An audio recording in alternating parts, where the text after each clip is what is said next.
பொம்பளை பொம்பளை மாதிரி இருக்கணும்னு ஒரு டைலாக் ரஜினி அன்னைக்கு பேசினாரு. அன்னைக்கு கை தட்டினாங்க. இன்னைக்கு நீங்க பேசிட முடியுமா? படையப்பா 2 படம் எடுக்க போறதா ஐஸ்வர்யா ராயை எந்த படத்துல மிஸ் பண்ணாங்களோ இதுல வந்து கொண்டு வர போறாங்க அப்படின்ற ஒரு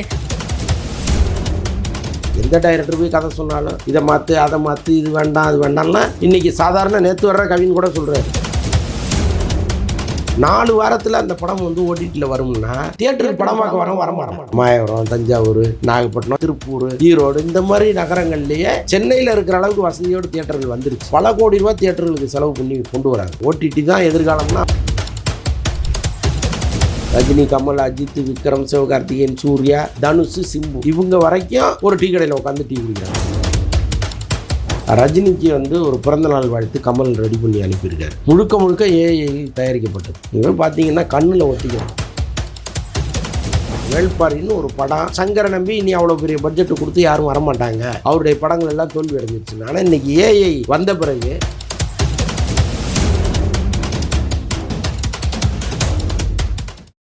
காந்தம் மீடியா வியூவர்ஸ்க்கு வணக்கம். நான் உங்கள் விஜய் ஆஸ்மின். இன்னைக்கு நம்மளோட கெஸ்ட் வலைப்பேச்சு அந்தணன் சார் அவர்கள் தான். வணக்கம் சார். வணக்கம்மா. எப்படி சார் இருக்கீங்க? நல்லா இருக்கேன் சார். ரஜினி சாரோட பர்த்டேவை தொடர்ந்து படையப்பா படம்லாம் பட்டைய கிளப்பிட்டு இருக்கு தியேட்டர்ல. புது படம் வந்தா கூட இந்த அளவுக்கு பரபரப்பா இருக்குமான்னு தெரியல, அந்த அளவுக்கு போய் முடிஞ்சிருக்கு. இதை எப்படி சார் பாக்குறீங்க?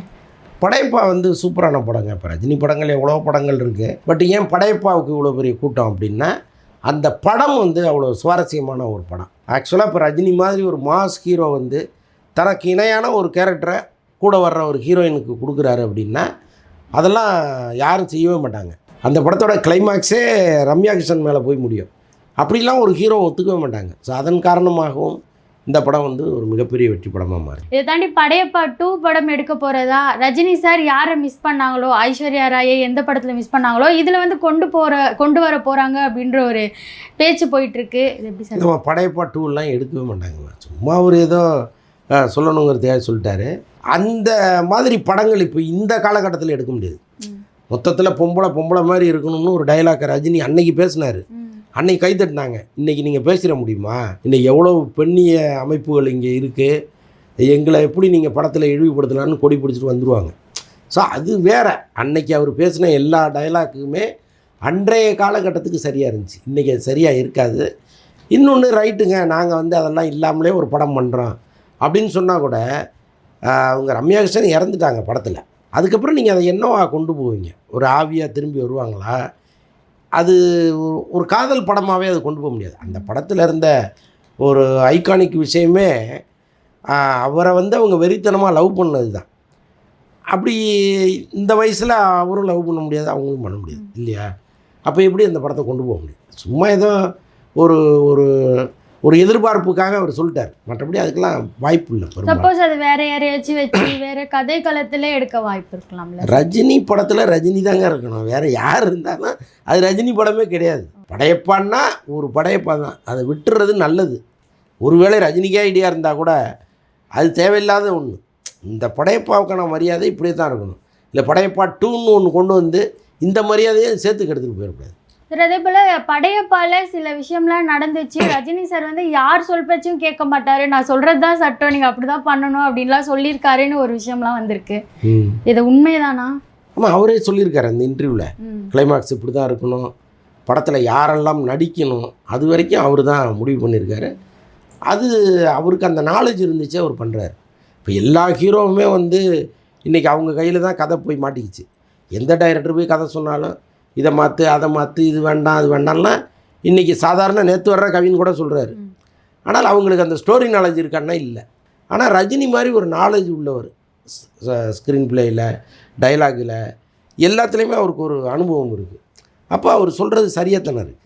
சார், இன்றைய காலகட்டத்தில் நெட்ஃப்ளிக்ஸு, ஜியோ ஹாட்ஸ்டார் இந்த மாதிரி ஓடிடி தளங்கள்லாம் வந்ததுக்கப்புறம் தேட்டர்ஸில் படம் வருமா வராதான்னு டவுட் பட்டிருக்கிறப்போ படையப்பா வந்து இன்னைக்கு செம்ம ஹிட் கொடுத்துருக்கு. திரும்ப வர காலகட்டத்தில் தேட்டர்ஸே இருக்காது, அழிஞ்சிரும், எல்லாமே ஓடிடி தான் அப்படிலாம் சொல்கிறாங்க. அப்படிலாம் ஒன்றும் கிடையாதுமா. அப்படிலாம் பாருங்கள், ஊரில் போய் தேட்டர்லாம் எத்தனை கோடிக்கு ரெடி பண்ணி வச்சுருக்காங்க. இப்போ அவங்களுக்கெல்லாம் அப்படி ஒரு அவநம்பிக்கை இருந்ததுன்னா அவ்வளோ செலவு பண்ணுவாங்களா? இன்றைக்கி சிட்டியில் வந்து இப்போ இன்றைக்கி சென்னையில் என்னெல்லாம் பெரிய எக்யூப்மெண்ட்டோட ஹை டெக்னாலஜி வச்சு தியேட்டர் கட்டுறாங்களோ இதே அளவு தியேட்டர் வந்து இன்னும் ஒரு சின்ன நகரங்களுக்கு போயிடுச்சு. மாயவரம், தஞ்சாவூர், நாகப்பட்டினம், இப்படி இந்த மாதிரி ஏரியாக்கள், திருப்பூர், ஈரோடு, இந்த மாதிரி நகரங்கள்லேயே சென்னையில் இருக்கிற அளவுக்கு வசதியோடு தியேட்டர்கள் வந்துருச்சு. பல கோடி ரூபா தியேட்டர்களுக்கு செலவு பண்ணி கொண்டு வராங்க. அப்போ என்ன நம்பிக்கையில் கொண்டு வராங்க? ஓடிடி தான் எதிர்காலம்னா அவங்க ஏன் தியேட்டர் அப்படி பண்ணணும்? தியேட்டரை எந்த காலத்துலையும் அழிக்கவே முடியாது. அது ஒரு எக்ஸ்பீரியன்ஸ். நீங்கள் குடும்பத்தோடு போய் உட்காந்து ஒரு படம் பார்த்து இந்த பாப்கார்னை சாப்பிட்டு அப்படி வர்றதுங்கிறது ஒரு அனுபவம். அந்த அனுபவத்தை யாருமே மிஸ் பண்ண மாட்டாங்க. ஆனால் இப்போவே நிறைய ஓடிடி வந்ததுக்கப்புறம் தேட்டர்ஸ்லாம் மூடிட்டாங்க, போக முடியாது. தேட்டர்ஸில் எவ்வளோ கிடைக்குமோ அதை விட டபுள் மடங்கு ஓடிடி தளம் கொடுத்து வாங்கிடுறதா சொல்கிறாங்க. ஏன்னா நிறைய படம் நம்ம எக்ஸ்பெக்ட் பண்ணியிருப்போம் இப்போ வர படங்கள்லாம் தேட்டரில் பார்க்கணும் அப்படின்னு. உதாரணத்துக்கு சூரியரை போற்று படம் மாதிரிலாம் நம்ம தேட்டரில் பார்க்கணுன்னு ஆசைப்பட்டிருப்போம். ஆனால் அது ஓடிடியில் வந்துச்சு. அதே போல் எல்லா படங்களும் ஓடிடியில் போயிடுச்சுன்னா எப்படி தான் பார்க்குறது நம்ம? இல்லைம்மா, இப்போ அதுதான் திருப்பூர் சுப்ரமணியம் என்ன சொல்கிறாருன்னா, ஒரு படம் தியேட்டருக்கு வந்து 8 வாரம் கழித்து நீங்கள் ஓடிடி கொடுங்க. 4 வாரத்தில் அந்த படம் வந்து ஓடிடியில் வரும்னா தியேட்டருக்கு படம் பார்க்க வரமாட்டான். இப்போ 4 வாரங்கிறது அப்படி மின்னல் மாதிரி ஓடிடும். வெயிட் பண்ணி ஓடிடியில் பார்ப்போன்னு வெயிட் பண்ணுவான். அப்போ அது உங்களுக்கும் லாஸு, எங்களுக்கும் லாஸுன்னு அவர் சொல்கிறாரு. சரியான கருத்து. இங்கே இருக்கிற அமைப்புகள் உட்காந்து 8 வாரத்துக்கு தான் 8 வாரம் கழித்து தான் நீங்கள் போடணுங்கிற ஒரு முடிவை எடுத்துட்டாங்கன்னு வைங்களேன், நல்லாயிருக்கும். இப்போ பாலிவுட்லலாம் அப்படி தான் பண்ணுறாங்க. இங்கேயும் அந்த மாதிரி பண்ணுறதுங்கிறது தான் நல்லது. எல்லாருமே வாழ முடியும்னா இதுதான் ஒரு சரியான விஷயமா இருக்கும். பட் என்ன பண்ண போகிறாங்கன்னு தெரியல. கிட்டத்தட்ட செயல்படுத்தப்படும்னு நீங்கள் நினைக்கிறீங்க? வந்துருவாங்க. ஏன்னா இப்போ தியேட்டரில் ஒரு அழுத்தம் கொடுக்கும்போது இவங்களும் வந்து தானே ஆகணும். ஏன்னா ஒரு காலத்தில் ஓடிடிங்கிறது அள்ளி கொடுத்தாங்க. இன்றைக்கி ஓடிடியை நிறைய படங்கள் வாங்க மாட்டேங்கிறாங்க. அப்போ வாங்காத பட்சத்தில் அவங்களுக்கு எதுக்கு நம்ம ஒரு சலுகையை கொடுக்கணும்னு பார்ப்பாங்கல்ல. ஸோ இது எல்லாமே இருக்குது, பார்க்கலாம். எந்த அளவுக்கு தேட்டர்ஸ் கிடைக்காதுன்னு பயப்படுறாங்களோ அதே போல் இந்த ஏஐ வந்ததுக்கு அப்புறமா நடிக்கிறதே, படம் எடுக்கிறதே உருவாக்க முடியுமா நம்மளால்? ஏன்னா எல்லாமே ஏஐ பண்ணுறப்போ நம்ம பண்ண முடியுமா அப்படின்ற ஒரு பயமும் இருக்குது. அது ஒரு த்ரெட்டன் இருக்குது. அதில் ஒன்றும் மாற்று கருத்தே கிடையாது. ஏன்னா இப்போ ஒரு ஆர்டிஸ்டே இல்லாமல் நீங்கள் அவரை வச்சு படம் எடுத்துடலாம். நீங்கள் சாதாரணமாக நீங்கள் ட்விட்டரில் போனீங்கன்னா எவ்வளோ ஏஐ வீடியோஸ் வருது, அப்படியே தத்ரூபமாக இருக்குது. அவ்வளோ தத்ரூபம். இப்போ பாருங்கள், ரீசெண்டாக தமிழ் சினிமாவில் டாப்பில் இருக்கிற ஒரு 7 நடிகர்கள், ரஜினி, கமல், அஜித், விக்ரம், சிவகார்த்திகேயன், சூர்யா, தனுஷ், சிம்பு, இவங்க வரைக்கும் ஒரு டீ கடையில் உட்காந்து டீ குடிக்கிறாங்க. அப்படியே நடந்து போகிறாங்க. அப்படி இருக்குது, அப்படியே உயிரோட்டமாக இருக்குது. அப்போது ஏஐ இதை வச்சு ஒரு படம் எடுக்க முடியாது. இப்போ ஏஐயின் முதல் படியில் நம்ம இருக்கோம். இன்னும் ரொம்ப தூரம் இருக்குது ஏஐ. அப்போது டெக்னாலஜி வளர வளர வளர வளர எங்கே போய் நிற்கும்? அது ரஜினி தேவை கிடையாது, அஜித் தேவை கிடையாது, விஜய் தேவை கிடையாது. அவங்க படங்கள் மட்டும் வந்துகிட்டு இருக்கும். ஸோ அப்படி ஒரு காலகட்டம் இங்கே வந்துடும். ஸோ அது ஒரு பெரிய நல்ல விஷயமாகவும் பார்க்கலாம், அது ஆபத்தாகவும் பார்க்கலாம். இப்போ பட்ஜெட்ன்றது எப்படி சார் வரும்? இப்போ நார்மலாக நம்ம எடுக்கிறதுக்கும் ஒரு ஏஐயில் படம் எடுக்கிறதுக்கும் அதுக்கான டிஃப்ரென்ஸ் இருக்கும்ல. இதில் பொருளாதார வளர்ச்சியாக எது பெட்டர் அப்படின்னு ஒன்று சூஸ் பண்ணுவாங்கல்ல. அப்படி சூஸ் பண்ணும்போது ஏஐ பெட்டராக தோணிடும். ஏஐ மிகப்பெரிய வரங்க. இப்போ 5000 பேர் நீங்கள் ஸ்க்ரீனில் வேணும் அப்படின்னா 5000 பேரை நீங்கள் திரட்டிட்டு வரணும். அட்லீஸ்ட் ஒரு 200 பேர் வேணும்னா கூட 200 பேரை திரட்டிட்டு வரணும். இப்போ அப்படி கிடையாது. அந்த 200 பேரையும் நீங்கள் வந்து ஏஐயில் உருவாக்கிக்கலாம். எல்லாமே இன்றைக்கி ஏஐ வந்துருச்சு. இப்போ வேள்பாரின்னு ஒரு படம் சங்கர் வந்து எடுக்க முடியாதுன்னு நான் சொல்லிகிட்டு இருந்தேன். ஏன்னா சங்கரை நம்பி இனி அவ்வளோ பெரிய பட்ஜெட்டு கொடுத்து யாரும் வரமாட்டாங்க, அவருடைய படங்கள் எல்லாம் தோல்வி அடைஞ்சிருச்சுன்னு. ஆனால் இன்றைக்கி ஏஐ வந்த பிறகு நீங்கள் வெறும் ஆர்டிஸ்ட் மட்டும் இருந்தால் போதும், எல்லாத்தையுமே நீங்கள் உருவாக்கிக்கலாம். காடு, மலை, அவங்க அந்த படத்தில் வர்ற எல்லா பிரம்மாண்டங்களையும் நீங்கள் ஏஐ மூலமாக உருவாக்கிடலாம்.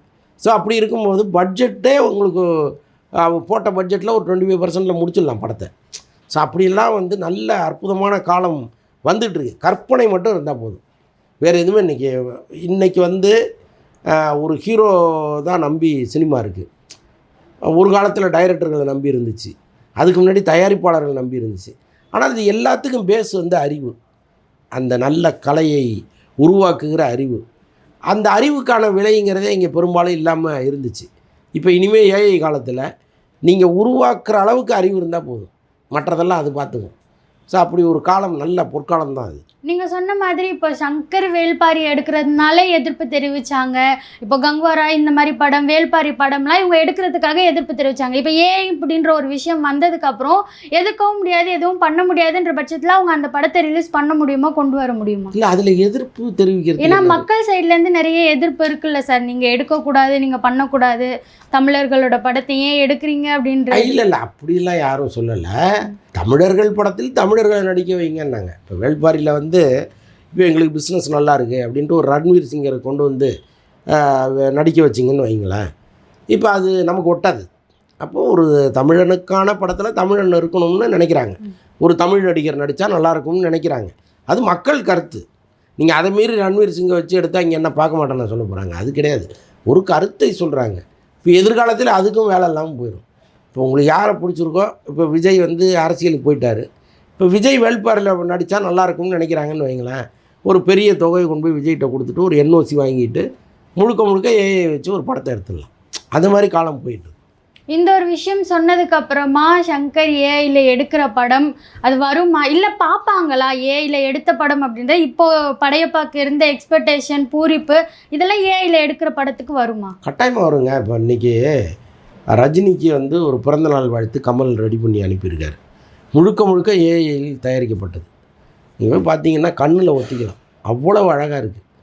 நீங்கள் அவங்க 2 பேரும் தத்ரூபமாக தோள் மேல் தோள் கை போட்டு நடித்தா கூட அவ்வளோ அழகு இருக்காது. அதில் அவ்வளோ உயிரோட்டமாக இருக்குது. ஸோ அதனால் அது ரொம்ப சாத்தியம்தான் அது. சார், இப்போ படையப்பா படம் ரிலீஸ் ஆகி பயங்கரமாக போயிட்டுருக்கு. எல்லாரும் அவங்கவுங்க கருத்தை சொல்லிட்டு இருக்காங்க. KS ரவிக்குமார் சார் கிட்டேருந்து நாங்கள் எதுவுமே பார்க்கல.